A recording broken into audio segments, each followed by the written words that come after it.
বারংবার সাংবাদিকদের হেনস্থার মুখে পড়তে হচ্ছে।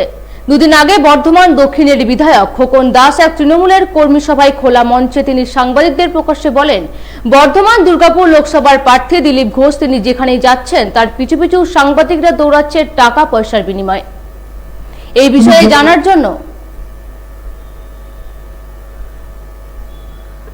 কিসের লোক চাই?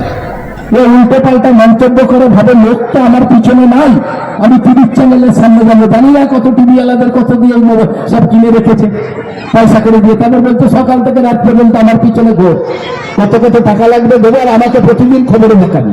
কি খবরে? আমি এখানে হাঁটছি, আমি ওখানে চায়ের দোকানে চা খাচ্ছি, ওই রাম মন্দিরের মিছিল যাচ্ছে, তৃণমূলের মিছিল সামনে এসে দাঁড়িয়ে যাচ্ছে, বলছে এই হাজার হাজার লোক ওর কোথায় শুনছে।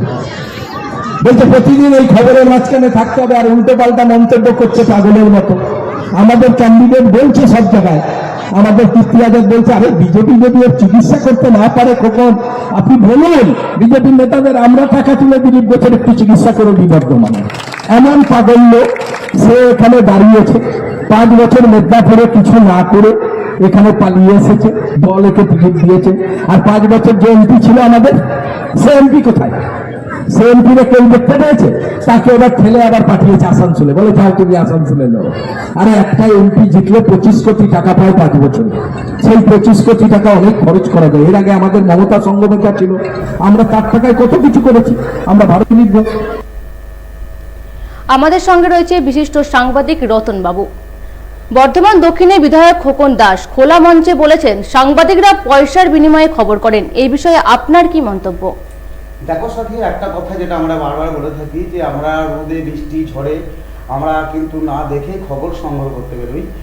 আর যেখানে আমাদের জনপ্রতিনিধি একজন বিধায়ক খোকন দাস, তিনি বারবার কিন্তু একই মঞ্চ থেকে বলেন যে সাংবাদিকরা পয়সার বিনিময়ে খবর করেন, কিন্তু তিনি, আমি ব্যক্তিগতভাবে বলবো, আমি টিভি নিউজের এডিটর এবং ব্যক্তিগতভাবে আমি বিধায়ক খোকন দাসকে আমি তিনার কাছে প্রশ্ন করে থাকবো যে তিনি যখন খবর করতে যান, যে সমস্ত সাংবাদিকরা তারা খবর করতে যায়, তাহলে কি তিনি পয়সা দিয়ে তাদেরকে খবর করান? আজকে তিনি বেশ 2 দিন আগে আমরা দেখলাম যে কিছু আমাদের সাংবাদিক সেখানে খবর করতে গেছিল 26 নম্বর ওয়ার্ডে, বেশ 2 দিন আগে। সেখানে বিধায়ক একটি কর্মী সভায়, তৃণমূলের কর্মী সভা চলছিল, সেই কর্মী সভা থেকে তিনি প্রকাশ্যে বলছেন যে সমস্ত সাংবাদিক এবং বর্তমান দুর্গাপুর লোকসভার যিনি প্রার্থী দিলীপ ঘোষ, তিনি টিভি চ্যানেলে আসার জন্য সাংবাদিকদের নিয়ে পিছু পিছু ঘুরে বেড়াচ্ছে টাকা পয়সার বিনিময়ে। তবে খোকনবাবুকে আমি একটি ব্যক্তিগতভাবে বলবো যে খোকনবাবু দেখুন, সাংবাদিকরা কাজ করে রোদে ঝড়েই, আজকে প্রখর রোদ, আপনারা কিন্তু প্রচারে বেরোচ্ছেন, এই সাংবাদিকরাই কিন্তু আপনার খবরটাকে তুলে ধরছে, প্রচারে আলোয় আনছে। বারবার সাংবাদিকদের যে হেনস্থা করছেন, এরকম হেনস্থা যদি আপনি করে থাকেন তা পিবি নিউজের পক্ষ থেকে আপনাকে ধিক্কার জানাই। যেহেতু আপনি একজন বিধায়ক জনপ্রতিনিধি, আপনি সবার জন্য, সবার প্রতিনিধি, সাংবাদিকদেরও প্রতিনিধি, সাংবাদিকরা কিন্তু ভোটটা দেয়। তবে আজকে আপনি বারবার যে বিস্ফোরক মন্তব্যগুলো করেন, এই মন্তব্য কিন্তু আমরা পিবি নিউজের পক্ষ থেকে ধিক্কার জানাচ্ছি। আগামী দিনে খোকনবাবু যেন এরকম বক্তব্য কিন্তু আপনি কোনো মঞ্চ থেকে দিবেন না, দয়া করে। সাথী, আমরা রতনবাবুর কথা শুনে নিলাম। এছাড়াও এই বিষয় নিয়ে বর্ধমান জেলার যুব মোর্চার সাধারণ সম্পাদক সুধীর রঞ্জন সাউ কি জানালেন আমাদের শোনাবো। এটা তৃণমূলের কালচার।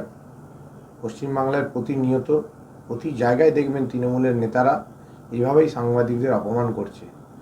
ওদের দল দুর্নীতিতে ভর্তি আছে, তাই কোনো কিছু কাজের বিনিময় টাকা পয়সা নিয়ে কাজ করে তৃণমূল।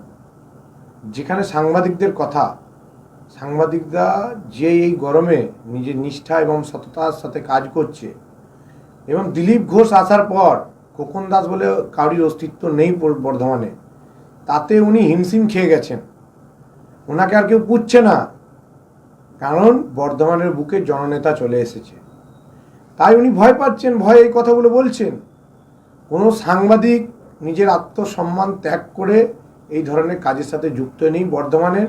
এবং প্রতিনিয়ত যে সাংবাদিকদের অপমান করে চলেছে তৃণমূল দল, আমরা সাংবাদিক বন্ধুদের কাছে অনুরোধ করব, আপনারা পথে নেমে এর প্রতিবাদ করুন এবং তার বিরুদ্ধে কড়া পদক্ষেপ নিন। কারণ এই যে গরম আবহাওয়ায় প্রত্যেকটা সাংবাদিক যেভাবে খাটছে, তাই এই ধরনের বদনামের কথা যে বলেছে তার বিরুদ্ধে অবিলম্বে প্রশাসনিক যে ব্যবস্থা নেওয়া উচিত সেই ব্যবস্থাটা নেওয়া দরকার। প্রত্যেকটি সাংবাদিকের আত্মসম্মান আছে। এই আত্মসম্মান নিয়ে খেলার অধিকার কে দিয়েছে? খোকন বাবুকে। গণতন্ত্রের চতুর্থ স্তম্ভ বলা হয় সাংবাদিকদের, প্রতিনিয়ত এভাবে বলছেন। আমি সাংবাদিকদের কাছে অনুরোধ করব, আপনারা পথে নামুন এবং এই অশিক্ষিত লোকের বিরুদ্ধে কড়া পদক্ষেপ নিন। যেভাবে উনি টাকা রোজগার করেছে, সবাই জানে কিভাবে উনি টাকা রোজগার করেছে, তাই উনি হয়তো সবাইকে সেই চোখেই দেখছেন। সাংবাদিকদের আত্মসম্মান সাংবাদিকরা কোনোদিন বিক্রি করেনি। সাংবাদিকদের মেরুদণ্ড সোজা। এবং যেখানে রইল দিলীপ বাবুর কথা, দিলীপ ঘোষের কথা, তিনি জননেতা, তিনি যেখানেই যাবেন খবরের শিরোনামে থাকবেন, কারণ উনি মানুষের সাথে, মানুষের পাশে, সবার সাথেই থাকেন সর্বদা। তাই উনার হিংসা হচ্ছে, তাই উনি এই ধরনের কথা বলছেন। উভয় পক্ষের মতামতই আমরা শুনে নিলাম।